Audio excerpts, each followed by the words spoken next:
খানায় খানায় পূর্ণ হয়ে গেছে এই চর আড়িয়ালখাঁ নিম্ন মাধ্যমিক বিদ্যালয় মাঠ।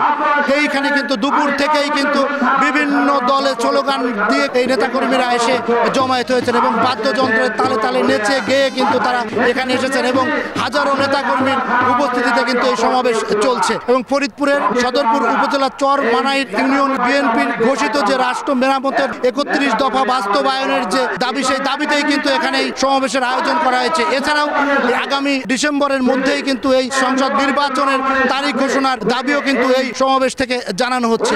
এবং এই যে নেতাকর্মীরা তারা কিন্তু দুপুর থেকেই আসা শুরু করেছে এবং বিকাল 4:30টার দিকে কিন্তু এই সমাবেশ শুরু হয়েছে। জনসমাবেশে প্রধান অতিথি হিসেবে উপস্থিত রয়েছেন বিএনপির চেয়ারপারসনের উপদেষ্টা জহিরুল হক শাহজাদা মিয়া। বিশেষ অতিথি হিসেবে উপস্থিত রয়েছেন সাবেক সাংসদ এবং কেন্দ্রীয় মহিলা দলের সহসভাপতি ইয়াসমিন আরা হক এবং জেলা বিএনপির যুগ্ম সম্পাদক অ্যাডভোকেট আলী আশরাফ নান্নু এবং শিশু কিশোর পরিষদের সভাপতি শাহ আলম রেজা সহ কিন্তু নেতৃবৃন্দ এখানে বক্তব্য রাখছেন। এবং এই সমাবেশ স্থলের নেতাকর্মীরা দীর্ঘদিন পরে এখানে সমাবেশ হয় কিন্তু তারা খুব খুশি। এবং জহিরুল হক শাহজাদা মিয়া বক্তারা বলছেন যে তাকেই কিন্তু আসলে বিএনপি থেকে মনোনয়ন দেওয়া হোক এবং সেই দাবি কিন্তু তারা করছেন এবং আগামী জাতীয় সংসদ নির্বাচনে তাকে সংসদ সদস্য হিসেবে দেখতে চায়।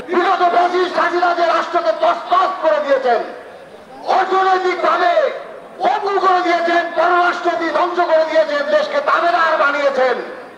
সেই জায়গা থেকে পরিত্রাণ পাওয়ার জন্য দেশ নায়ক তারেক রহমান রাষ্ট্র মেরামতের 31 দফা দিয়েছেন।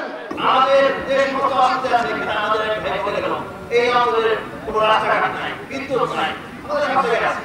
ভাড়াটিয়া তো সব ভাড়াটিয়া আছে, ভাড়াটিয়া চলে গেছে। কর্মীরা আগে আসতো লুটপাট করে চলে যেত, আমাদের এলাকায় লুটপাট করে চলে যেত। যারা আছে তারাও করবে, তবে আপনারা সাবধান হয়ে যান। আমরা 17টি বছর রাজপথে থেকেছি, অক্লান্ত পরিশ্রম করেছি, ঝড় বৃষ্টি উপেক্ষা করে আমরা খালেদা জিয়ার প্রতিটি আন্দোলনে আমরা সেখানে দাঁড়িয়েছি। গণতন্ত্রে বিশ্বাস করি, এই দল বহুদলীয় গণতন্ত্র, শহীদ রাষ্ট্রপতির দল, তারেক রহমান হচ্ছে গণতন্ত্রের দল। অর্থাৎ সেই গণতন্ত্রকে প্রতিষ্ঠিত করে কমিটি করতে হবে। ঘরে বসে কমিটিকে করলে সেই কমিটি এই সদরপুর ভাঙ্গা চর মধুসূর কেউ মেনে নেবে না, নেবে না, নেবে না। যারা 17 বছর আমাদেরকে নির্যাতিত করেছে, নিষ্পেষিত করেছে, তাদের ভোট দিয়ে আমাদের উপরে জুলুম চালানো হচ্ছে। এখন আমরা বলতে চাই, একজন শহীদ রাষ্ট্রপতি জিয়াউর রহমানের কর্মী থাকতে আমরা ভাঙা সদরপুর মধ্যে শুনে সেটা হতে দিতে পারি না, দেব না। তারা কিন্তু বেশ খুশি এরকম খোলা জায়গায় একটি দীর্ঘদিন পর এই সমাবেশে অংশগ্রহণ করতে পেরায়। শিকদার সজল, সময় সংবাদ, ফরিদপুর।